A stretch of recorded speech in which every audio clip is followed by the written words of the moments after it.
ମୋ ମାଆକୁ ମାରିଦେଲି ଲୋ।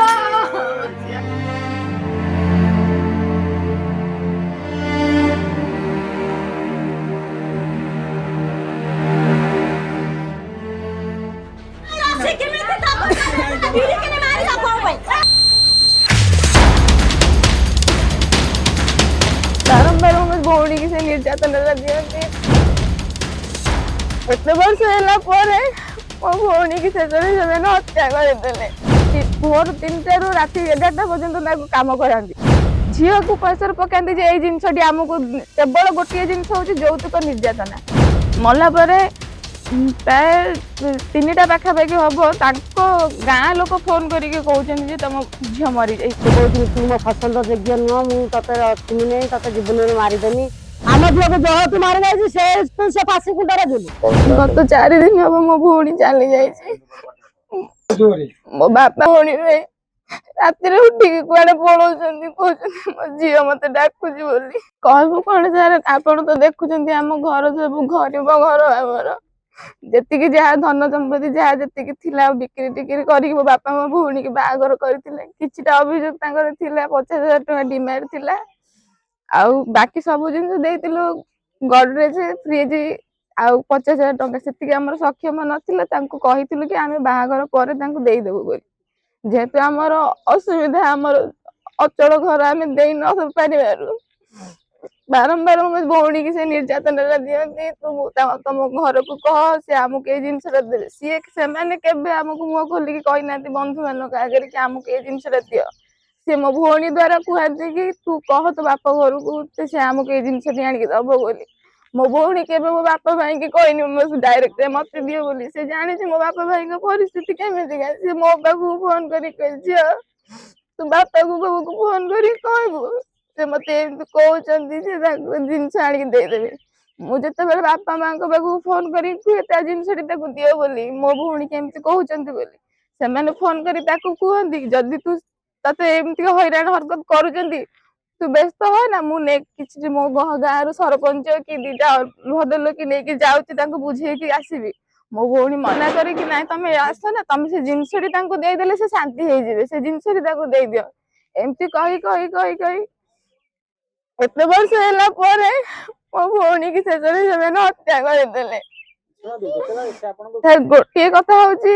ଯେତେବେଳେ ମୋ ଭଉଣୀ ମୋ ପାଖକୁ ଫୋନ କରିକି କୁହେ କି ସେ କେବେ ମୋ ଭଉଣୀ ଏମିତି ଗୋଟେ ମଣିଷ, ସେ କେବେ ବାପା ଭାଇଙ୍କ ଆଗରେ ମୁହଁ ଖୋଲିକି କହିନି ଏମିତି ମତେ କହୁଛନ୍ତି। ସେ କାହିଁ ଜାଣିଛି ମୋ ବାପା ଘର ପରିସ୍ଥିତି କେମିତିକା। ସେ ମୋ ଦ୍ଵାରା ସେ ତାଙ୍କୁ କୁହେ। ମୋ ବାପାଙ୍କର ସେତିକି ସକ୍ଷମ ନାହିଁ ଯେ ସେ ତାକୁ ଦେଇପାରିବ। ମୋ ବାପାଙ୍କର ସେତିକି ସକ୍ଷମ ନଥିଲା ବୋଲି ମୁଁ କାମ କରିକି ମୋ ଭଉଣୀకి ଅଧା ଜିନିଷ ଦେଇଛି। ତାପରେ ଯେତେବେଳେ ମୁଁ ବିବାହ କଲା ପରେ ଯେତେବେଳେ ମୁଁ ନ ଦେଇ ପାରିଲି, ତା ପରଠୁ ମୋ ଭଉଣୀକି ଅଧିକ ଅତ୍ୟାଚାର ସେମାନେ କରନ୍ତି। ସେ କଲା ଭିତରେ ବାପା ବହୁତ ଥର ବାହାରିଛନ୍ତି ତା ଘରକୁ ଯିବା ପାଇଁ ଭଦ୍ରଲୋକ ନେଇକି, କିନ୍ତୁ ସେମାନେ ମନା କରନ୍ତି ନାଇଁ ତମେ ଆସିବା କିଛି ଦରକାର ନାହିଁ, ଆମେ ସେସବୁ କିଛି ଦରକାର ନାହିଁ, ଆମେ ତମ ଝିଅକୁ ଭଲରେ ରଖିଛୁ। ଭଉଣୀ ବି ଆମ ଆଗରେ ଲୁଚେଇକି ରଖେ। ସେ ଖାଲି ଗୋଟିଏ କଥା କୁହେ ଯେ ତମେ ସେ ଜିନିଷଟି ତାଙ୍କୁ ଦେଇଦେଲେ ସେ ଶାନ୍ତି ହେଇଯିବେ, ତମେ ଆଉ କିଛି କରନି। ଏମିତି କହିଲା ଭିତରେ ସେ ରହି ଶେଷରେ ମୋ ଭଉଣୀକି ସେମାନେ ହତ୍ୟା କରିଦେଲେ। ମୋ ଭଉଣୀ ସେ ଘରେ କୋଉ ଦିନ ତାକୁ ଶାନ୍ତିରେ ବସେଇ ଦିଅନ୍ତିନି। ସକାଳ ଭୋର 3ଟାରୁ ରାତି 11ଟା ପର୍ଯ୍ୟନ୍ତ ତାକୁ କାମ କରାନ୍ତି। ମୋ ମା ବି ତାକୁ ପ୍ରଥମେ ଯେତେବେଳେ ତା ଗର୍ଭରେ ଗୋଟେ ପିଲା ସନ୍ତାନଟେ ଥିଲା, ମୋ ମା ତାକୁ କହିଲେ କି ଯେହେତୁ ତମର ଯେକୌଣସି ମା ହଉନା କାହିଁକି, ମୋ ମା ତାକୁ କହିଲା କି ମୋ ଝିଅକୁ 3 ମାସର ଯେତେବେଳେ ହେଲା, ମୋ ମା କହିଲା କି ଆପଣ ମୋ ଘରକୁ ତାକୁ ଛାଡି ଦିଅନ୍ତୁ, ମୁଁ ତାର ଦେଖାଶୁଣା ତା ଭଲ ମନ୍ଦ ସବୁ ବୁଝିବି। ତାପରେ ତମ ପିଲା ହେଇସାରିଲା ପରେ ମୋ ଝିଅକୁ ନେଇକି ମୁଁ ତମ ଘରେ ଛାଡିଦେବି। ତା ଶାଶୁ ରାଜି ହେଲେନି, କି କହିଲେ ନା ମୁଁ ତାକୁ ଏଠି ଛାଡିବିନି ଯଦି 6 ମାସ 7 ମାସ ହବାକୁ 7 ମାସରେ ଆମର ଯୋଉ ଝିଅକୁ ଖାଇବାକୁ ନିଅନ୍ତି ସାଧା ଜିନିଷ କିଛି, ତା ଭଲ ମନ୍ଦ ଗାଁ ସାହି ପଡିଶା ଯାଆନ୍ତି, ତ ଯିବାକୁ ଥିଲା କିଛି ଦିନ। ତାଙ୍କର ଫୋନ କରି କହିଲେ କି ସନ୍ଧ୍ୟା ବେଳେ ତମ ଝିଅର ଏମିତିକା ହଉଛି, ପେନ୍ ହଉଛି କି ଝାଡା ହଉଛି, ବ୍ଲିଡିଙ୍ଗ ହଉଛି, ତମେ ଜଲ୍ଦି ଆସ। ଆପଣ ତ ନିଜେ ଦେଖୁଛନ୍ତି ନା ମୋ ବାପାଙ୍କ ପାଖରେ ଗାଡିଟିଏ ଅଛି, ନା ସେତିକି ସକ୍ଷମ ଅଛନ୍ତି ସାଙ୍ଗେ ସାଙ୍ଗେ ଯାଇକି ତା ପାଖରେ ପହଞ୍ଚିବା ପାଇଁ। ଯେମିତି ବି ହଉ ମୋ ବାପା ଭୋରୁ ଯାଇକି ବାପା ମା 2 ଜଣ ଯାଇକି ତା ଘରେ ପହଞ୍ଚିଛନ୍ତି। ପହଞ୍ଚିଲା ବେଳକୁ ତାକୁ ମେଡିକାଲ ବି ସୁଦ୍ଧା ନେଇନଥିଲେ। ମୋ ବାପା ମା ଗଲା ପରେ ମୋ ଭଉଣୀ ଏଠି ଛଟପଟ ହେଇକି କାନ୍ଦୁଥିଲା, ତାକୁ ସାଙ୍ଗରେ ମେଡିକାଲ ନେଇକି ପ୍ରଥମେ ଆପଣ ଧର୍ମଶାଳା को ନେଇକି ଯାଇଥିଲେ ତାପରେ ଧର୍ମଶାଳାରୁ ଭୂମିକା ପଠେଇ ଦେଇଥିଲେ ତାପରେ ଭୂମିକା ଡାକ୍ତର ମାନେ ସେ ତାଙ୍କୁ କଟକ ପଠେଇ ଦେଇଥିଲେ କଟକରେ ପିଲାଟି ନଷ୍ଟ ହେଇଯାଇଥିଲା ପୁତ୍ର ସନ୍ତାନଟିଏ ହେଇଥିଲା ସେ ନଷ୍ଟ ହେଇଯାଇଥିଲା ତାପରେ ଠିକ ଠାକ ଚାଲିଥିଲା ବୋଲି କଣ ତାପରେ ପିଲା ନଷ୍ଟ ହବାର 5 ବର୍ଷ ହେଇଗଲାଣି 5 ବର୍ଷ ଭିତରେ ଆମେ ତାଙ୍କୁ ବହୁତ ଥର କହିଛୁ ତାକୁ ନେଇକି ଟିକେ କୋଉଠି ଦେଖାଅ ପିଲାପିଲି ହଉନି କାହିଁକି ହଉନି କଣ ପାଇଁ ହଉନି ତାକୁ ଟିକେ ନେଇକି ଦେଖାଅ ସେମାନେ ହଁ ହଁ ହଁ ହଁ କହିକି ରୁହନ୍ତି ତାପରେ ମୋ ମା ବି ତାଙ୍କୁ କୁହନ୍ତି ଯଦି ତମେ ନ ନେଇପାରିବ ମୋ ପାଖକୁ ଛାଡି ଦିଅ ମୁଁ ତାକୁ ନେଇକି କୋଉ ଡାକ୍ତର ପାଖରେ ଦେଖେଇବି ମୋର ଯେତିକି ବି ସକ୍ଷମ ଅଛି ମୁଁ ତାକୁ ନେଇକି କୋଉଠି ଦେଖେଇବି କି କଣ କରିବି ତାପରେ ତମ ଘରେ ନେଇ ଛାଡିଦେବି ସେମାନେ କେବେ ବି କଦାପି ସେଟା ରାଜି ହୁଅନ୍ତିନି ତାପରେ ଆକ୍ସନ ନ ପାଇଁ କିଛି ବି ସେ ବି ତାଙ୍କର ମନା କରନ୍ତି ନା ଆମ ବୋଉ ଭଲ ଆମେ ତାକୁ ନେଇକି ଦେଖେଇବୁ ଝିଅ ବି ମନା କରେ ନା ମୁଁ ଯିବିନି ଝିଅ ଯିବ କେବଳ କହୁଛି ସାର୍ ମୁଁ ମୋ ଭଉଣୀ ବନ୍ଧୁ ଆଗରେ ଭଲ ହୁଅନ୍ତି କିନ୍ତୁ ଝିଅକୁ ପ୍ରେସର ପକାନ୍ତି ଝିଅକୁ ପ୍ରେସର ପକାନ୍ତି ଯେ ଏଇ ଜିନିଷଟି ଆମକୁ କେବଳ ଗୋଟିଏ ଜିନିଷ ହଉଛି ଯୌତୁକ ନିର୍ଯାତନା ଯୌତୁକ ପାଇଁ ପ୍ରଥମେ ତାପରେ ବି ଯେତେବେଳେ ପିଲା ନଷ୍ଟ ହେଲା ପରେ ତାପରେ ବି ଥରେ ତାର 4 ମାସ ହେଇଯାଇଥିଲା କିନ୍ତୁ ପିଲା ନଥିଲା ଦେଖିଲେ ପିଲା ନଥିଲା ବୋଲି ସେଥରେ ବି ତାକୁ ସେ ମୋ ଭିଣେଇ ଯେ ତାକୁ ମାଡ ଗାଳି କରିଥିଲେ ତୋର ପିଲା ହଉନି ତୁ ସିଏ ତୁ ପଳା ମରିଯା ତୁ ଘରକୁ ପଳା ସେ କହିଲା ସେ ଯେତେବେଳେ କହିଲେ ତାର କିଛି ଦିନ ପରେ ମୋ ଭଉଣୀ ସେ ଘଟଣାଟା ଆମକୁ ଜଣେଇଲା ମୋ ବାପା ବାହାରେ ଥିଲେ ଫୋନ କରିକି କହିଲେ ତା ଶାଶୁକୁ ମୁଁ ଯାଉଛି ମୋ ଝିଅକୁ ତମେ ପଠେଇଦବ ମୁଁ ଭିକ ମାଗିକି ଖାଏ ଯେମିତି ଖାଏ ମୋ ଝିଅକୁ ପୋଷିବି ତାଙ୍କର ଛାଡିଲେ ନାହିଁ କହିଲେ ଆମେ ମୋ ବୋଉକୁ ଛାଡିବୁନୁ ଆମେ ଏଇଠି ରଖିବୁ ଜାଣିଲୁ ସାର୍ କେମିତି ସକାଳେ ସେ ମୋ ପାଖକୁ କଲ୍ କରିଥିଲା ଯଦି ସେ ଗ୍ରହଣ ଲାଗିଛି ସେଦିନ ପ୍ରଥମେ ମୋ ସହିତ କଥା ହେଲା ସିଏ କଥା 2 ମିନିଟ କଥା ହେଇଛି ପ୍ରଥମେ 2 ମିନିଟ କଥା ହେଇଛି କହିଲା ଝିଅ ତା ପାଟିଟା ଟିକେ ଶୁଭୁଥିଲା ଟିକେ ଶୁଭୁଥିଲା ମୁଁ ତାକୁ ପଚାରିଲି ତୁ ଖାଇଛୁ କହିଲା ହଁ ମୁଁ ଖାଇଛି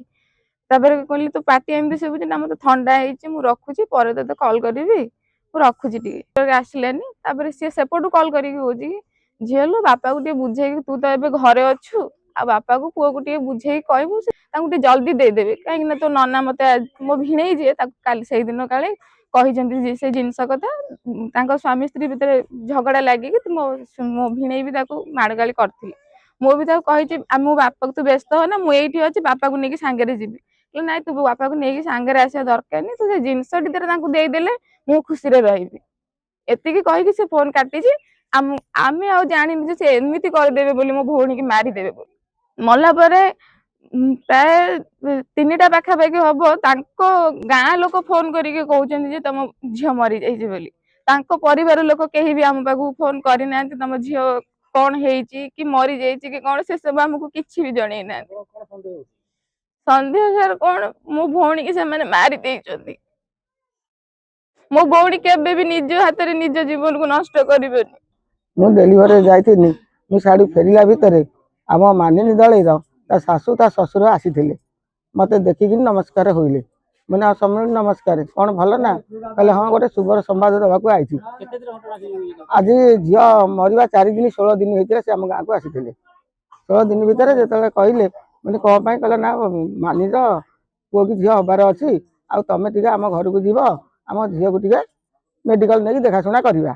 ମାନେ କିଛି କଥା ନାହିଁ ମୁଁ ନେଇକି ଯିବି ଆମ ଝିଅଟା ମୁଁ ନେବି ଆଉ କେତେ ମାସ ହେଲାଣି ସେ କହିଲେ ଆଗଥରକ ତ ପିଲାଟିଏ ଜନ୍ମ ହେଇଥିଲା କଟକରେ ତମର ଏମିତି ମରିଗଲା ଏଠି ସେଠି ନେଇକିନି ଆମତେ ଟିକେ ଭୟ ହଉଛି ନା ଆମେ ଜାଣିଛୁ ଗର୍ଭ ଅଛି ମୁଁ କହିଲି ହଉ ତମେ ଯୋଉଦିନ ଆସିବ ମତେ କହିବ ଆମେ ସାଙ୍ଗ ହେଇକି ଯିବୁ ଆଉ ତା ଭିତରେ ଆମେ 16 ତାରିଖରେ ଆମେ କଥାବାର୍ତ୍ତା ହଉ ତା 4 ଦିନ ଝିଅ କେମିତି ମଲା ତାପରେ ଏଠି ଖବର ନାହିଁ ଅନ୍ତର ନାହିଁ ମାନେ ଆମ ସାଙ୍ଗରେ କଥା ହେଇଥିଲା ଝିଅଟାକୁ କଣ ଏମିତି ମାରିଦେଲେ ଆଉ ଏଇ କଥା ଶୁଣିକିନି ଆମେ ମନ ଦୁଃଖିତ କରିକି ରହିଲୁ ଆଉ ଆମେ ଝିଅ ଚାହୁଁଛୁ ଝିଅ ତ ମଲା ଆମେ ହଉଛି ଯାଇକି କାରାଦଣ୍ଡ ଫାଶୀ ଯାଉ ଆମକୁ ନ୍ୟାୟ ମିଳୁ ସେ ଝିଅ ବହୁତ ଥର ପାଇଁ ଏଠିକି ସେ ଶାଶୁଘର ଛାଡନ୍ତି ନାହିଁ ସେ ଝିଅ ଯୋଉଦିନ ଥରେ ଅଧେ ଆସେଇ ଭଲ ମନ୍ଦରେ ଆସେଇ ଘଣ୍ଟାକ ପାଇଁ ଆସେଇ ସେ ଆମ ଆଗରେ କୁହେ କି ଦେଇ ଏମିତି ସେ ପୁଅ ଭଲ ପାଉଛି ମତେ ମାରଧର କରୁଛି ମୁଁ ଭୟରେ ମୋ ବାପା ମାଆକୁ କହୁନେଇ ମୋ ବାପ ପାଗଳ ହେଇଯିବ କାନ୍ଦୁଛି ବୋବଉଛି ତାର ରୋଜଗାର ନାହିଁ ପତର ନାହିଁ ନିଖୋଟ ନିରୋଜଗାର ଭଳିଆ ଆଉ ସିଏ କ୍ଷମତା ନାହିଁ ମତେ ଧନ ଦରବ ଦବା ପାଇଁ ମତେ ଯୌତୁକ ଏତିକି ଦେଇଛନ୍ତି ଏତିକି ଦେଇ ପାରିନାହାନ୍ତି ବୋଲିକି ମତେ ନାରୀ ଯନ୍ତ୍ରା ଦଉଛନ୍ତି ସେ ଗୋଟେ ପିଲାକୁ ଭଲ ପାଇଛି ଅନ୍ୟ ଜାଗାରେ से कौच तू मो पसंद योग्य नुह मु ते रखी नहीं ते जीवन में मारिदेमी तू तो बाप घर को पला आउ मत हूँ मिछने गोटे भल पाइबा बाना करिकिनी शाशु खाली ओपर दे मत खटेकिनी मारे चुल झील कही जिते आसी आम घर को जिते भल मंदर आसे थरे दी थर से घंटे रखे दिखती नहीं से फोन करे मत कथा कहे एबे चाहूची से शाशु से ससुर से स्वामी की कारादंड दंडित हो फांसी कुंडे झुलू आमको न्याय मिलू से गरीब को आम अज्ञान बेलू पोषी पारिक मनीष करथिलु आम केते ये करके छापनाल कहकिन मूल दुख करथिलु आम झील को जहतु मारी जाए से फांसी कुंडे झुलू आमको न्याय मिलू।